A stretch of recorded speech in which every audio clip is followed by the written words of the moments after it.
dari komunitas saya agak sulit menyebutnya ini, komunitas beragama, katakanlah begitu, yang selama ini sejauh yang saya ikuti, tentu dengan keterbatasan saya melalui media massa, melalui beberapa teman, mereka-mereka yang merasa secara langsung maupun tidak langsung merasa katakanlah perlu lebih didengar suaranya oleh negara, oleh pemerintah. Oleh karenanya saya sebagai Menteri Agama yang mendapatkan amanah untuk bagaimana menjalankan misi Kementerian Agama, di mana salah satu misi Kementerian Agama itu adalah senantiasa meningkatkan kualitas kehidupan keagamaan warga negara Indonesia dan juga meningkatkan kualitas kerukunan antar umat beragama di Indonesia, maka saya merasa sangat berkepentingan untuk mendengar langsung dari Bapak Ibu Saudara sekalian, teman-teman komunitas umat beragama yang selama ini dinilai perlu untuk lebih didengar aspirasinya dalam rangka agar bagaimana misi Kementerian Agama itu bisa berjalan lebih baik. Karenanya nanti saya tentu lebih banyak mendengar, mungkin nanti Pak Mubarok tolong nanti dipandu kita supaya masing-masing kita bisa menyampaikan apa yang ingin disampaikan.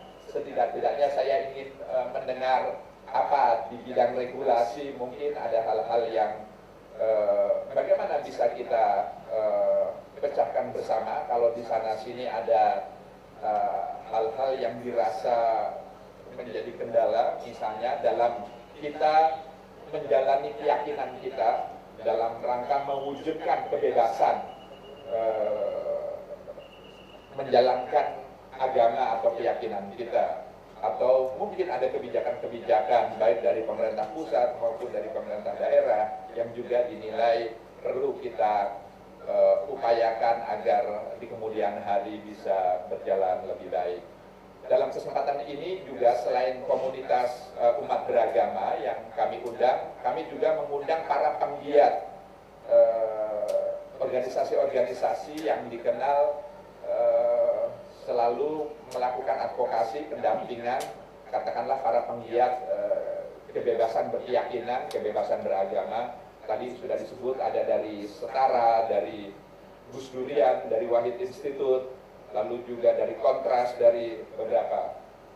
Secara khusus saya perlu berterima kasih, meskipun tidak hadir sore ini, dia pamit karena suaminya sakit di Jogja, tapi saya merasa perlu mengucapkan terima kasih kepada Mbak Alisa Wahid, karena saya banyak tahu alamat, nomor telepon Bapak Ibu sekalian yang juga membantu Pak Mubarok untuk kemudian menghubungi sehingga pertemuan ini bisa terselenggara dengan baik. Beliau kirim salam karena suaminya dalam kondisi yang kurang sehat. Saya pikir ini perkenalan dari saya. Mudah-mudahan ini bukan pertemuan yang pertama, bisa kita lanjutkan silaturahim di masa-masa yang mendatang. Mudah-mudahan berkah Ramadan, bulan di mana kita mendapatkan momentum untuk kembali ke jati diri kemanusiaan kita, sehingga pada akhirnya nanti kita betul-betul minal aidin wal faidin, tergolong orang-orang yang memang kembali kepada sisi-sisi kemanusiaan kita, dan kita tergolong orang-orang yang menang mengalahkan atau setidaknya mengendalikan diri kita sendiri, hawa nafsu kita sendiri. Demikian, terima kasih. Wassalamualaikum warahmatullahi wabarakatuh. Assalamualaikum warahmatullahi wabarakatuh. Selamat sore kepada kita semua. Alhamdulillah wa syukurillah wa la hawla wa la quwwata illa billah. Allahumma salli ala sayyidina Muhammadin wa ala alihi wa ashabihi al-muntajabin. Amma ba'd. Yang saya hormati Pak Menteri, Bapak-bapak pejabat eselon 1 di Kementerian Agama Republik Indonesia, Bapak organisasi keagamaan, ibu-ibu juga demikian, dan para pegiat kehidupan toleransi beragama di Indonesia. Alhamdulillah, sore ini saya kira sebuah momen yang sangat bagus yang difasilitasi oleh Kementerian Agama, dan sesungguhnya kami dari masyarakat Ahlul Bait Indonesia atau Syiah di Indonesia yang organisasinya bernama Ahlul Bait Indonesia mendambakan adanya forum seperti ini. Ada beberapa catatan yang perlu dan ingin saya sampaikan pada kesempatan ini. Yang pertama, bahwa negara kita, dan tentu sebagai seorang muslim, dalam ajaran Al-Quran, dalam sunnah Nabi Muhammad SAW, tidak ada yang lebih utama dan diutamakan dalam kehidupan keberagamaan adalah persatuan antar sesama manusia. Dan belakangan ini kami menemukan fenomena yang relatif atau bahkan cukup serius untuk mengancam sendi-sendi persatuan anak manusia di negeri yang kita cintai. Saya ingin menyebutkan yang pertama bahwa kasus yang terjadi di Sampang. Saudara-saudara muslim Syiah yang ada di Sampang yang sudah memasuki tahun kedua atau 2 tahun dari mereka diusir dari kampung halamannya hanya karena tuduhan bahwa Al-Quran mereka berbeda dengan Al-Quran yang lainnya, yang itu pun tidak ada yang bisa membuktikan hingga hari ini. Bahkan Ustaz Sajul Muluk dipenjara dengan tuduhan yang sama, bahwa punya dan mengajarkan Al-Quran yang lain dari Al-Quran yang dimiliki oleh umat Islam yang ada di Indonesia dan pada umumnya. Begitu. Dan itu tidak bisa dibuktikan, saya kira.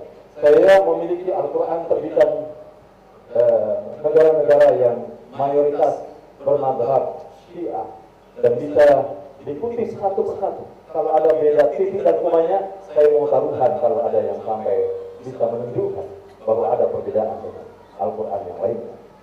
Nah, sayang bahwa negara abai, negara lalai, bahkan saya mengatakan bahwa ada pembiaran terhadap kejadian dan penistaan terhadap kehidupan beragama umat Islam ataupun agama-agama yang diakui oleh negara dan budaya di negeri kita yang kita cintai. Pembiaran ini saya beberapa kali rapat dengan Pak Menteri Agama sebelumnya, Pak Surya Dharma Ali. Beberapa kali rapat baik di Jakarta maupun di Surabaya. Dan sayangnya bahwa negara disandra oleh sekelompok orang yang tidak toleran, yang tidak menghargai perbedaan. Ini adalah musibah bagi bangsa kita, musibah bagi kehidupan beragama di negara kita. Apa yang disebutkan oleh Pak Menteri tadi, di antara misi Kementerian Agama adalah membangun ukhuwah, membangun toleransi bagi kehidupan beragama di negeri ini. Sepertinya, maaf Pak Menteri, ini yang belum selesai. Ini yang belum selesai dalam kehidupan keberagamaan kita di Indonesia.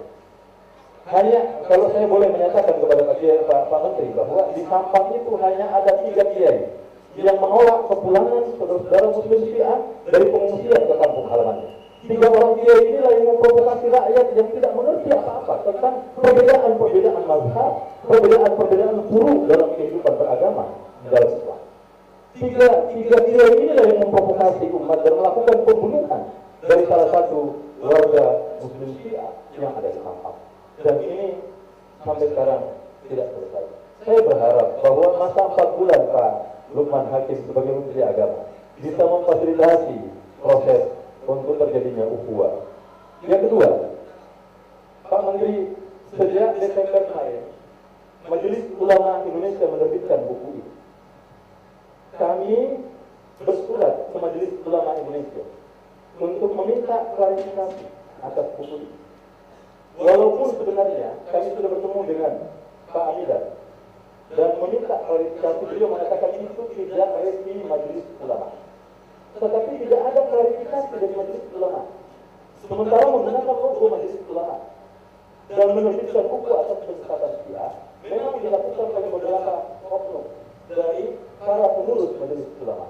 Ini sudah dicetak sebanyak 7 juta eksemplar, Pak Menteri, dan dibagikan secara gratis dari masjid ke masjid, memprovokasi umat untuk melakukan kebencian terhadap sesama penganut agama Islam. Saya Muslim Syiah, Pak Menteri. Saya hajinya ke Mekah. Saya sholat, saya puasa, saya melakukan seluruh perintah syariat agama yang secara umum dilakukan oleh umat Islam di Indonesia, lalu dikafirkan oleh buku ini. Kami sementara menjawab, insya Allah dalam 2 minggu ke depan terbit jawaban kami atas buku ini. Tapi ini sudah disosialisasi sedemikian kuat dan tidak ada upaya pemerintah untuk mencegah buku ini. Kami boleh meminta kepada Pak Menteri, kalau bisa difasilitasi agar ada komunikasi yang elegan, diskusi yang padat antara kita sesama umat Islam di Indonesia, agar problem ini tidak berlarut-larut dan membuat umat Islam yang ada, saudara kita umat Islam yang dari dulunya mencintai persatuan. Pak Menteri, saya kira kita membaca sejarah bahwa Islam masuk ke Indonesia tidak bisa dipisahkan dari keberadaan pemahaman Syiah di dalam. Hampir seluruh sejarawan mengakui bahwa Islam yang masuk dari Arab itu dipengaruhi oleh sejumlah pemahaman dan ritual dari pemahaman Muslim Syiah. Ini yang kedua yang ingin saya sampaikan kepada Pak Menteri. Yang ketiga, Pak Menteri, bahwa ada forum kerukunan umat beragama yang ada dalam Kementerian Agama di pusat kerukunan, dan juga mendapatkan rekomendasi dari Kementerian Agama sebagai organisasi yang resmi dalam kehidupan ketatanegaraan kita. Sayang bahwa sejumlah forum yang saya dengarkan dilaksanakan oleh kerukunan antar umat beragama di Kementerian Agama, kami tidak pernah mendapatkan undangannya. Kami tidak pernah mendapatkan kesempatan untuk hadir bersama dengan saudara-saudara kaum muslimin yang lain. Dan sementara di saat yang sama ada semacam pembiaran kelompok intoleran yang dari minggu ke minggu di masjid-masjid dijadikan sebagai upaya untuk memprovokasi dan mempersekusi masyarakat Muslim Syiah di seluruh Indonesia. Saya perlu sebutkan contohnya, Pak Menteri. Malam Jumat minggu yang lalu di Makassar ada tradisi kami di Muslim Syiah. Setiap malam Jumat kami membaca surah Yasin dan membaca doa Kumail yang diajarkan oleh Imam Ali bin Abi Thalib dan diriwayatkan oleh Kumail Ibnu Ziyad. Ini menjadi ritual masyarakat Muslim Syiah setiap malam Jumat. Kelompok saudara-saudara kami yang ada di Makassar sementara malam Jumat membaca surah Yasin, melakukan doa Kumail, tiba-tiba diserang oleh sekitar 50 orang yang membubarkan acara itu. Dan ini terus-menerus terjadi. Di Batam juga pada 2 minggu yang lalu, di Tanjung Balai Karimun pada bulan yang lalu dilakukan upaya-upaya pembubaran dan terus-menerus dilakukan tanpa ada upaya untuk mempertemukan antara mereka yang terus memprovokasi dan tidak toleran terhadap perbedaan-perbedaan yang terjadi di antara sama kita. Padahal Syiah, Iran sebagai negara yang menyatakan dalam undang-undangnya adalah negara Syiah, adalah anggota organisasi konferensi Islam. Sementara saya tidak terlalu primitif kalau bangsa Indonesia ini juga melibatkan diri untuk ikut-ikut mengkafirkan saudara Muslim Syiah di negeri yang tercinta ini. Saya kira ini yang ingin saya sampaikan pada kesempatan ini. Mohon maaf. Billahi taufiq wal hidayah. Wassalamualaikum warahmatullahi wabarakatuh.